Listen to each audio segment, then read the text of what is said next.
رضا اظہری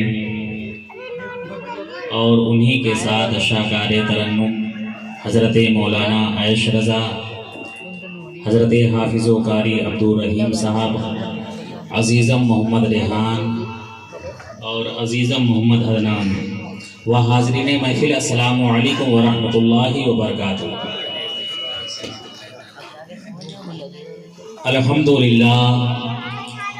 الحمدللہ رب العالمین والعاقبۃ للمتقین والصلاۃ والسلام علی سیدنا و سید المرسلین وعلی آلہ و اصحابہ اجمعین، اما بعد فاعوذ باللہ من الشیطان الرجیم، بسم اللہ الرحمن الرحیم۔ الاخلاء یومئذ بعضهم لبعض عدو الا المتقین، صدق اللہ، صدق اللہ مولانا العظیم و صدق رسول النبی الامین الکریم، ونحن علی ذالک لمن الشاہدین والشاکرین والحمد للہ رب العالمین۔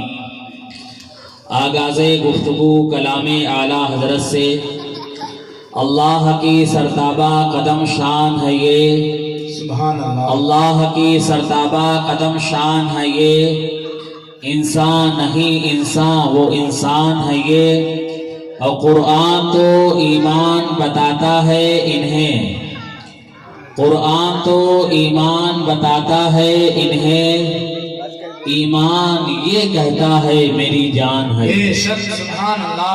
یہ ماہ پاک 11ویں شریف کا مہینہ ہے، جسے ہم اور آپ دوسری بہار کہتے ہیں۔ پہلی بہار جو ہمارے اور آپ کے درمیان سے مہینہ گزرا،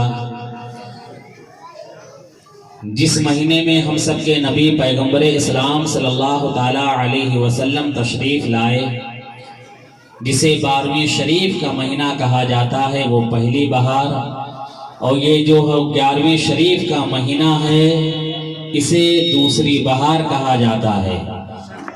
مہینہ ہی بتا رہا ہے مسلمانوں کے نبیوں کے بعد ولیوں میں کس کا سب سے اعلیٰ مرتبہ ہے، مہینہ ہی بتا رہا ہے۔ آئیے یہ اس مہینے کے تعلق سے سرکار غوث اعظم رضی اللہ تعالیٰ عنہ کے تعلق سے کچھ اشعار پیش کر رہا ہوں، ملاحظہ فرمائیں۔ حسن اور عشق کی تفسیر ہے غوث اعظم، محبت سے کہتے ہیں سبحان اللہ۔ حسن اور عشق کی تفسیر ہے غوث اعظم، گنجے شب برو شبیر ہیں غوث اعظم۔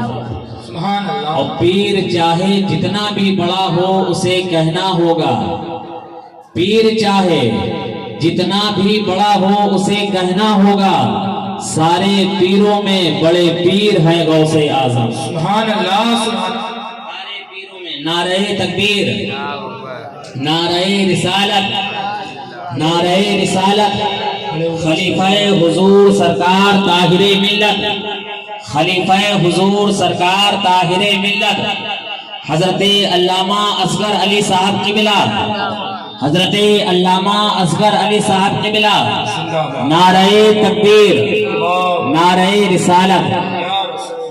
اونچا جہاں میں نام ہے پیران پیر کا، محبت سے کہتے ہیں اونچا جہاں میں نام ہے پیران پیر کا، اور بگڑی بنانا کام ہے پیران پیر کا۔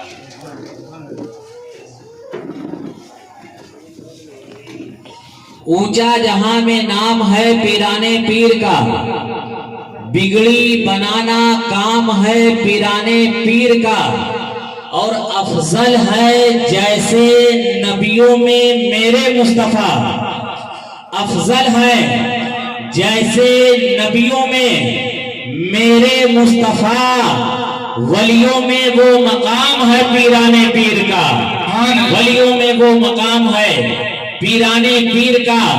اور منکر نکیر قبر سے یہ کہہ کر چل دیے، منکر نکیر قبر سے یہ کہہ کر چل دیے، سونے دو یہ غلام ہے پیران پیر کا، سونے دو یہ غلام ہے پیرانے پیر کا۔ آئیے ہم اور آپ سب سے پہلے اہل سنت قدیم دستور کے مطابق کچھ عرض کرنے سے پیشتر آقا جان رحمت شمع بزم ہدایت دونوں عالم کے مالک و مختار، ہم غریبوں کے غم گسار، لمبے لمبے ہاتھوں سے بھیک دینے والے مکی مدنی سردار پیغمبر اسلام، صبح کائنات کے شمس و ضحیٰ، شام کائنات کے بدر الدجا، محمد عربی صلی اللہ علیہ وسلم کی پیاری بارگاہ میں محبت و عقیدت کے ساتھ جھوم جھوم کر پڑھیے درود پاک۔ سیدنا مولانا محمد طب القلوب و دوائها وعافی الابدان شفائها ونور الابصار و ضیائها صلی اللہ تعالی علیہ وسلم۔ اللہ تبارک و تعالی قرآن پاک میں ارشاد فرماتا ہے الاخلاء یومئذ بعضهم لبعض عدو الا المتقین، جس کا ترجمہ گہرے سے گہرے دوست قیامت کے دن ایک دوسرے کے دشمن ہوں گے۔ گہرے سے گہرے دوست قیامت کے دن ایک دوسرے کے دشمن ہوں گے۔ آج دوستی یاری کے چکر میں والدین کی نافرمانی کی جا رہی ہے۔ آج دوستی یاری کے چکر میں جو ہے والدین کی سنی نہیں جا رہی ہے۔ آج دوستی یاری کے چکر میں والدین کو جھڑکا جا رہا ہے، دوست کی سنی جا رہی ہے، دوست کہہ رہا ہے وہ کام کیا جا رہا ہے، دوست بلا رہا ہے لبیک کہتے ہوئے حاضر ہو رہے ہیں۔ میں دوستی یاری کا منکر نہیں مسلمانوں، لیکن دوستی یاری ایسی کرو جو دنیا میں بھی کام آئے اور آخرت میں بھی کام آئے۔ فرمانے خدا سنے مسلمانوں، گہرے سے گہرے دوست قیامت کے دن ایک دوسرے کے دشمن ہوں گے سوائے متقی اور پرہیزگار لوگوں کے۔ کیا مطلب مسلمانوں؟ قیامت کے دن یہ سارے بھائی چارے، یہ سارے یارانے، یہ ساری دوستیاں، یہ ساری برادریاں ختم ہو جائے گی۔ ہر شخص یہ چاہے گا کہ اس کے حصے کا عذاب کسی اور کو دے دیا جائے، اس کی خطائیں دوسروں پر تھوپ دی جائے۔ ہر شخص ایک دوسرے سے دور بھاگنے کی کوشش کرے گا، ایک دوسرے سے بیزاری کا اعلان کرے گا، مگر وہ لوگ جو متقی ہوں گے، وہ لوگ جو پرہیزگار ہوں گے، وہ لوگ جنہوں نے اپنی ساری زندگی اللہ تبارک و تعالیٰ کی محبت میں گزار دی، وہ لوگ جنہوں نے اپنی ساری زندگی اللہ تبارک و تعالیٰ کی عبادت میں بسر کی، ان کی محبت جس طریقے دنیا میں کام آتی ہے اسی طریقے قیامت میں بھی کام آئے گی، جس طریقے دنیا میں کام آتی ہے اسی طریقے بروز محشر بھی کام آئے گی۔ مسلمانوں یہ مہینہ 11ویں شریف کا مہینہ ہے، اور سرکار غوث اعظم رضی اللہ تعالیٰ عنہ کے تعلق سے اور اس 11ویں شریف کے تعلق سے میں کچھ باتیں عرض کرتا چلوں۔ مسلمانوں جب 11ویں شریف کا مہینہ آیا کرے تو روزانہ لنگر کیا کرو۔ آپ کہیں گے روزانہ لنگر کیا کرے، ایک مرتبہ لنگر کرو تو ہزاروں روپیہ خرچ ہو جاتا ہے، اور اگر خبر کو عام کر دیا جائے تو لاکھوں روپیہ خرچ ہو جائے گا۔ آپ کہہ رہے ہیں روزانہ لنگر کیا کرو، آؤ میں آپ کو بہت آسان لفظوں میں روزانہ لنگر کرنے کا طریقہ بتاتا ہوں۔ آپ 5-10 روپے کی دال موٹ خرید لیں، یا اپنے گھر سے تھوڑا سا چاول لے لیں، چھت پر جا کر چاول ڈال دیں، اور دل میں یہ خیال رہے کہ میں غوث اعظم کا لنگر کر رہا ہوں۔ چڑیا آئیں گی، چرند پرند آئیں گے، دانا چن چن کر جائیں گے، آپ کو غوث اعظم کے نام پر لنگر کرنے کا ثواب ملے گا۔ مسلمانوں تھوڑی سی شکر لے لیں، آپ درخت کے کنارے جائیں، جہاں پر آپ کو چیٹیاں مل جائے وہاں پر آپ شکر ڈال دیں، چیٹیاں شکر کو چاٹیں گی، کھائیں گے، اپنے سراغ میں لے کر جائیں گے، آپ کو جو ہے غوث اعظم کے نام پر لنگر کرنے کا ثواب ملے گا۔ مسلمانوں آٹے کی لوئی بنا لے، گولیاں بنا لے، اور ندی کے کنارے چلے جائے، لیکن شکار کرنے کا ارادہ نہ ہو بلکہ لنگر کرنے کا ارادہ ہو، لنگر کھلانے کا ارادہ ہو۔ آٹے کی گولیاں بنا کر ندی کے کنارے جائیں، آٹے کی گولیاں ندی میں ڈالیں، مسلمانوں مچھلیاں آئیں گی، دانا چن کر جائیں گی، وہ گولیاں کھا کر جائیں گے، آپ کو سرکار غوث اعظم کے نام پر لنگر کرنے کا ثواب ملے گا۔ مسلمانوں 10-20 روپے کی ٹافیاں خرید لے اور چھوٹے چھوٹے بچوں کو ٹافیاں تقسیم کرتے چلے، مسلمانوں آپ کو سرکار غوث اعظم کے نام پر لنگر کرنے کا ثواب ملتا رہے گا۔ مسلمانوں بزرگان دین فرماتے ہیں جو انسان سرکار غوث اعظم کے نام پر لنگر کرتا ہے، اللہ تبارک و تعالیٰ اسے سرکار غوث اعظم کے صدقے میں اتنا نوازتا ہے، اتنا نوازتا ہے کہ اس کے گھر میں کبھی کھانے پینے کی کمی نہیں ہوئی۔ سبحان اللہ، سبحان اللہ، زندہ باد، زندہ باد۔ سرکار غوث اعظم کی شان کو دیکھے آپ مسلمانوں، سرکار غوث اعظم کے والد گرامی کا نام حضرت شیخ ابو صالح موسیٰ جنگی دوست ہے. والدہ محترمہ کا نام حضرت ام الخیر فاطمہ ثانی ہے. والد گرامی کی طرف سے آپ کا سلسلہ نسب حضرت امام حسن مجتبی رضی اللہ تعالی عنہ سے ملتا ہے اور والدہ محترمہ کی طرف سے آپ کا شجرہ نسب حضرت امام علی مقام امام حسین پاک رضی اللہ تعالی عنہ سے وابستہ ہے. اس لیے سرکار غوث اعظم مسلمانوں حسنی حسینی سید ہیں. کہہ دو سبحان اللہ. حسنی حسینی سید ہیں مسلمانوں. والد گرامی کی طرف سے آپ کا سلسلہ نسب حضرت امام حسن مجتبی سے کیوں ملتا ہے؟ اس کی بھی ایک وجہ ہے. میں آپ کو بتاتا ہوں. میدان کرب و بلا میں جب ایک ایک کر کے تمام جانثار اپنی جانوں کے نذرانے پیش کر چکے تو حضرت قاسم رضی اللہ تعالی عنہ مسلمانوں زاروں قطار روتے ہوئے امام علی مقام امام حسین پاک کی بارگاہ میں حاضر ہوتے ہیں اور عرض کرتے ہیں چچا جان مجھے بھی میدان جنگ میں جانے کی اجازت دی جائے, مجھے بھی ان یزیدیوں سے لڑنے کی اجازت دی جائے. امام علی مقام امام حسین پاک فرماتے ہیں بیٹا تمہیں کس چیز کی اجازت دے دو؟ کیا تلواروں سے کٹنے کی اجازت دے دو یا تیروں سے چھلی ہونے کی اجازت دے دو؟ حضرت قاسم نے دیکھا ہے جب چچا حسین کی طرف سے اجازت نہیں مل رہی ہے تو انہیں ایک تعویذ یاد آ گیا. وہ تعویذ جو آپ کے والد گرامی شہزادہ زمن حضرت امام حسن مجتبی نے وقت رحلت بازو پر باندھنے کے لیے دیا تھا اور فرمایا تھا بیٹا جب تم پر کوئی سخت ترین مصیبت آ جائے, جب تم پر کوئی سخت آزمائشوں کا وقت آ جائے تو اسے کھول کر پڑھ لینا. آپ نے سوچا اس سے بڑھ کر پریشانی کا وقت اور کون سا ہوگا, اس سے بڑھ کر پریشانی کا عالم اب کیا ہوگا. میدان کرب و بلا میں ایک ایک کر کے تمام جانثار اپنی جانوں کے نذرانے پیش کر چکے ہیں. آخرکار حضرت قاسم نے تعویذ کو کھولا ہے تو اس کا مضمون یہ تھا کہ اے بیٹا قاسم جب تمہارے چچا حسین مصائب و آلام میں گھرے ہوں تو تم ان پر اپنی جان کو نچھاور کر دینا, تو تم ان پر اپنی جان کو فدا کر دینا. یہ تعویذ لے کر حضرت قاسم رضی اللہ تعالی عنہ مسلمانوں امام علی مقام امام حسین پاک کی بارگاہ میں حاضر ہوتے ہیں. امام حسین پاک نے اپنے بھائی کی تحریر کو دیکھا ہے تو آنکھیں اشکبار ہو جاتی ہے اور پروردگار عالم کی بارگاہ میں عرض کرتے ہیں مولا میرے بھائی نے بھائی ہونے کا حق ادا کر دیا. میرے بھائی نے یہ بھی نہ سوچا کہ اس کی نسل کس سے آگے بڑھے گی, اس کی اولاد کس سے آگے چلے گی.